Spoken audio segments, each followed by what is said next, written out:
Hello, Augies Worldwide. I'm Dave Kassler, amateur radio call sign KE0OG, here with another episode of Ask Dave.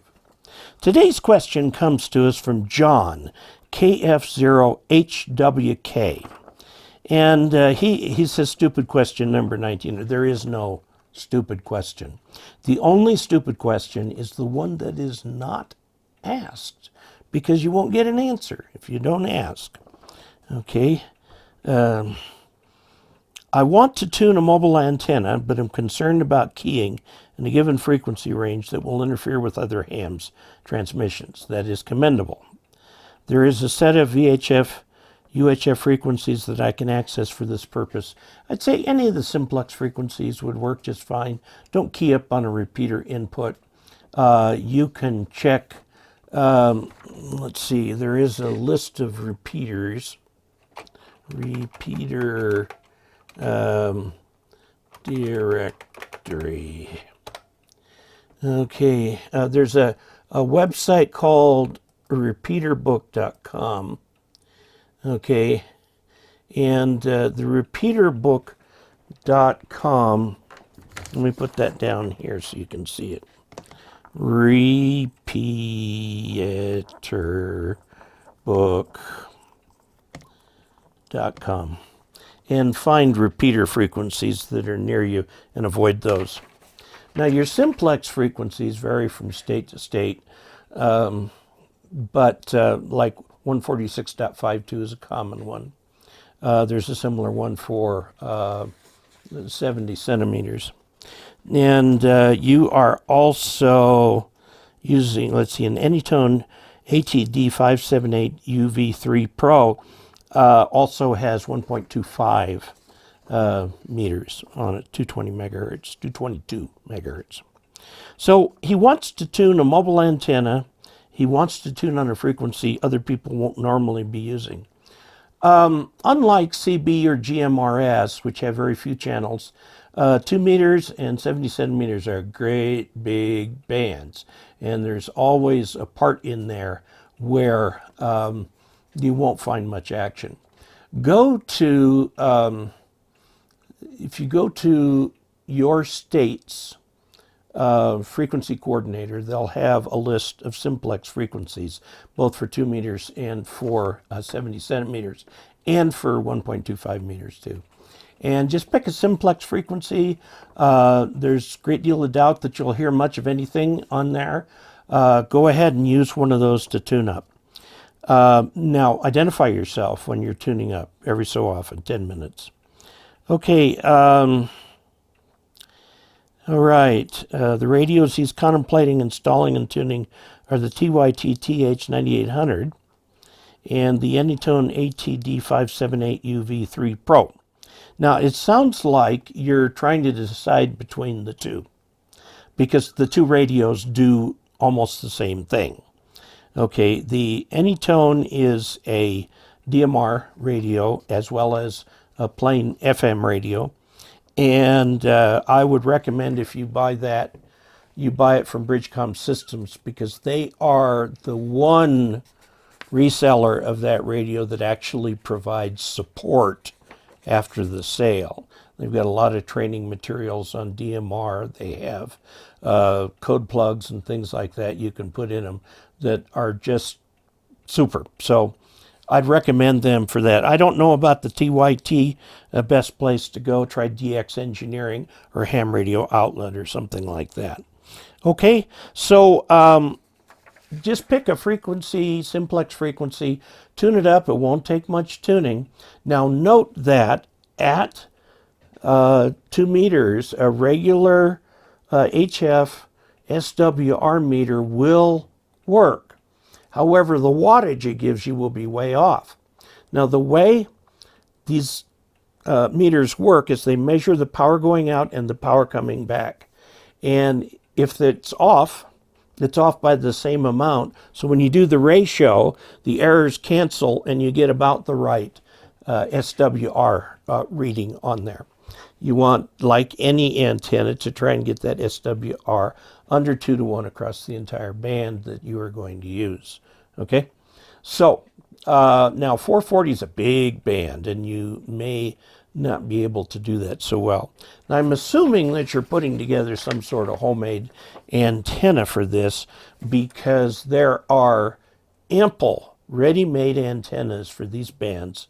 Also kits for antennas for these bands. They're not always called kits. They just sell you the antenna, and it comes in a million pieces, and you put it together, and it should work pretty well, and it should tell you where you can tune up. So that's what I'd recommend. I really want to commend you for wanting to pick a frequency where you will not interfere with other people. So you definitely want to avoid all the repeater input and output frequencies. But simplex, pick a simplex frequency about halfway down the list, and try something there. And first, of course, ask if the frequency is in use, and then go ahead and do your tuning. It shouldn't take long. Now, note that neither of those radios likes to be key down in a position where the SWR is bad for very long. So tune, take a measurement, turn it off. Tune, take a measurement, turn it off. Okay, until you can get that thing up to where it will work well. Now, both of those radios have what's called SWR, high SWR fold back circuits, meaning that if the SWR is too high, the amount of power put out by the radio will drop. Okay, but don't mess with it too much. Now, one other thing I should point out at VHF and UHF is that a very long run of lossy coax will make your SWR look better than it really is. Remember that it's the ratio of two powers. There's a complex formula for it, but it's essentially the ratio of the power out versus the power back, okay? And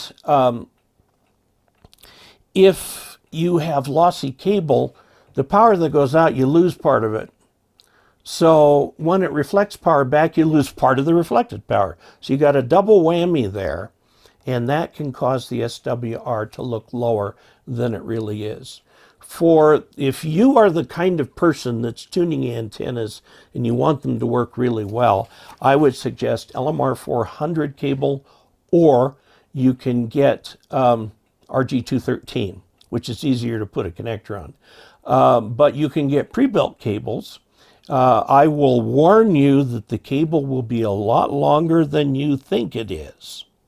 So I would recommend going down to Home Depot and getting a length of clothesline. I suggest clothesline because it doesn't stretch. And then run the clothesline the same route that you will run your coax, identically.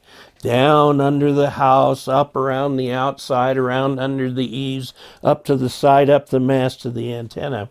And cut that rope then and take it down and very carefully measure it. And you will be astounded at how much longer that cable is than you think it should be. And then add 10 to 20%, okay?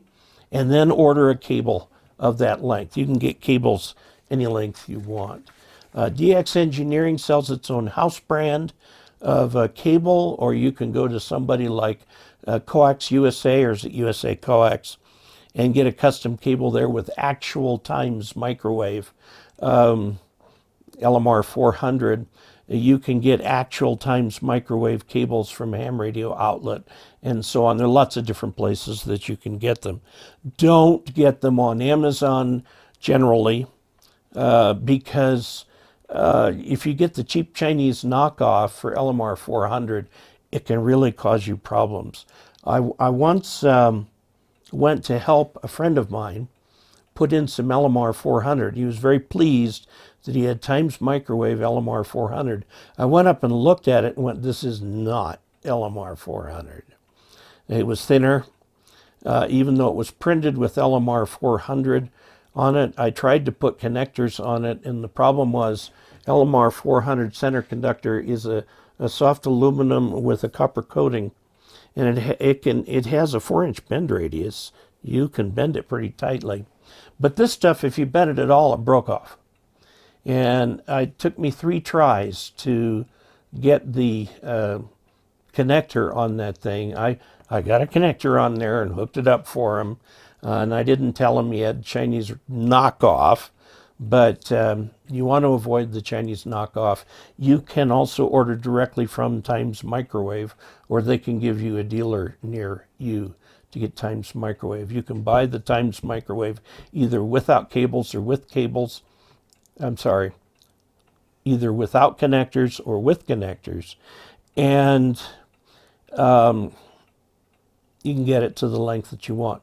Now, if you want to put on your own connectors, you can put on a crimp connector. However, I would recommend for Times Microwave that you go ahead and buy the, this is expensive. Buy the Times Microwave connectors, and then you need to buy the Times Microwave tools to put them on. Now, I know they work really well and make wonderful connections because they sent me some to review. They were fabulous, but man, are they expensive. It's like 25 bucks a connector. You're going to need one on each end. So, and they were very, very nice connectors. Totally crimp. You didn't have to solder anything. Okay, I've rambled on long enough about that, John, but I hope that what I've said is of some help. And to anybody who's tuning an antenna, yes, do find an unused frequency. This is true on HF also. If you do find you're going to do something on HF, ask if the frequency is in use a couple times, because you may not be hearing one side of a conversation. Somebody may come back to you and says, yes, it's in use. Just tune 3 or 4 kilohertz away from that and try again. Okay, so there you have it. If you would like to help this channel financially, take a look at dcasler.com/support for different ways you can do that, which includes Patreon, by the way. Or you can go to dcasler.com/giveaway and look for the latest giveaway. The April 2022 one happens to be a power supply that'll power an HF radio, the PowerWorks SS 30DV, I think it is, and a nice little power supply. Used it for years, but I don't have a use for it right now, so it is going in the giveaway box. And until we next meet, 73.